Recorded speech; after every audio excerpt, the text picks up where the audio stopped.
प्राचीन काल की बात है।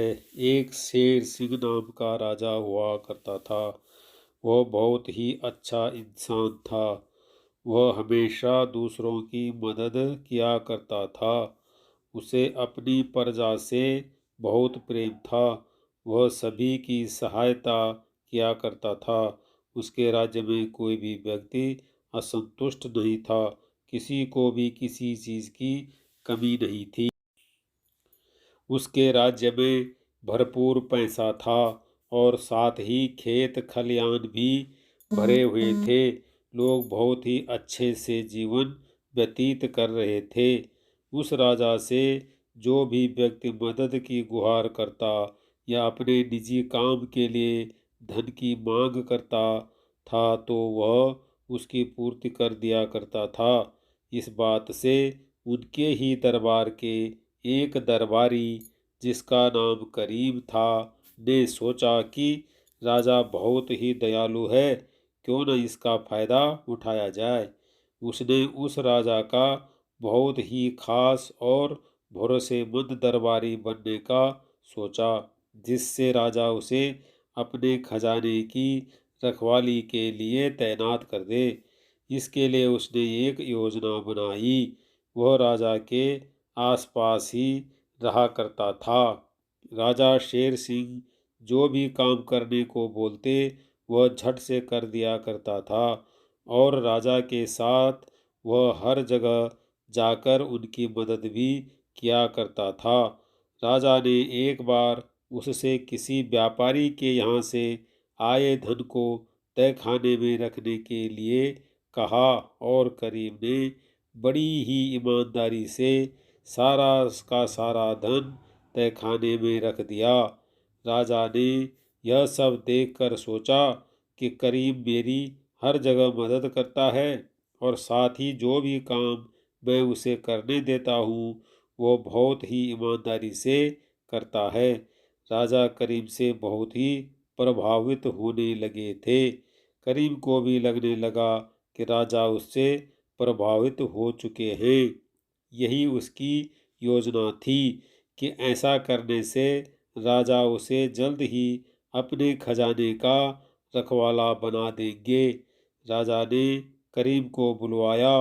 करीम मन ही मन बहुत खुश हो रहा था कि अब बस राजा उसे अपने खजाने का रखवाला बनाने की बोलने ही वाला है।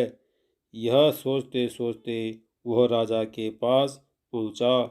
राजा ने उससे कहा, करीम, तुम अपने काम में बहुत ही ईमानदार हो। मैं तुमसे बहुत प्रभावित हुआ हूँ और मैं तुम्हें अपने खजाने की रखवाली करने के लिए तैनात करता हूँ। यह सुनकर करीम खुशी से फूला नहीं समा रहा था। उसने यह स्वीकार कर लिया और वह खजाने का रखवाला बन गया। रखवाला बनने के बाद कुछ समय तक उसने अपना काम बहुत ही ईमानदारी से किया, जिससे राजा को उस पर और भी ज़्यादा भरोसा हो जाए। फिर उसके बाद उसने खजाने में घोटाला करना शुरू कर दिया। एक के बाद एक घोटाले करता चला गया, जिससे खजाने में बहुत ज़्यादा नुकसान होने लगा। किंतु राजा को करीम पर पूरा भरोसा था। उसे लगा कि कोई और है जो उसके खजाने में घोटाला कर रहा है। उसने अपने सैनिकों से इस घोटाले के बारे में पता लगाने को कहा। सभी लोग उस घोटाले करने वाले आदमी को खोजने लगे। फिर खोजते खोजते कुछ दिनों बाद यह पता चला कि यह सब घोटाला कोई और नहीं बल्कि करीम ही कर रहा था। राजा ने करीम को दरबार में बुलाया और उसे कहा, तुम बहुत ही बेईमान निकले और तुमने मेरा भरोसा तोड़ा है। तुम्हें दंड अवश्य दिया जाएगा। ऐसा कहकर राजा ने उसे महल से निकाल दिया।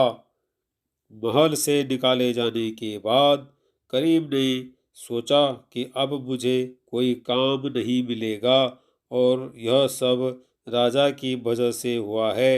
मैं राजा को मार दूंगा। ऐसा सोचते हुए उसने राजा को मारने की योजना बनाई।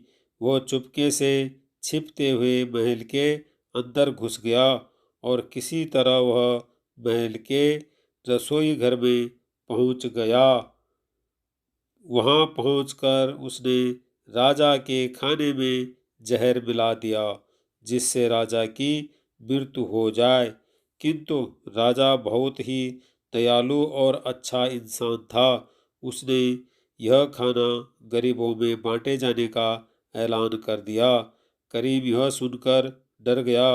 उसे लगने लगा कि मैं तो राजा को मारना चाहता हूँ, लेकिन ये क्या, ये खाना मासूम और गरीब लोगों को खिलाया जाने वाला है, किंतु मैं उन सभी की मृत्यु नहीं होने दे सकता हूँ।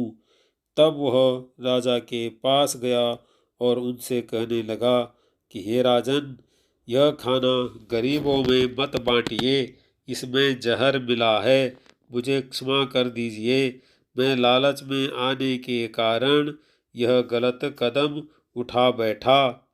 इस तरह राजा के अच्छे स्वभाव के कारण उनकी जान भी बच गई और करीम भी उनके इस आचरण से बहुत प्रभावित हुआ और उसने राजा के दिखाए गए रास्ते पर चलने का फैसला किया। साथ ही वह भी एक अच्छा इंसान बन गया। कहानी से प्राप्त शिक्षा: हमें दूसरों के साथ हमेशा अच्छा व्यवहार करना चाहिए ताकि हमारे साथ भी हमेशा अच्छा हो। आज के समय में लोगों को अपने आप से ही फुर्सत नहीं मिलती।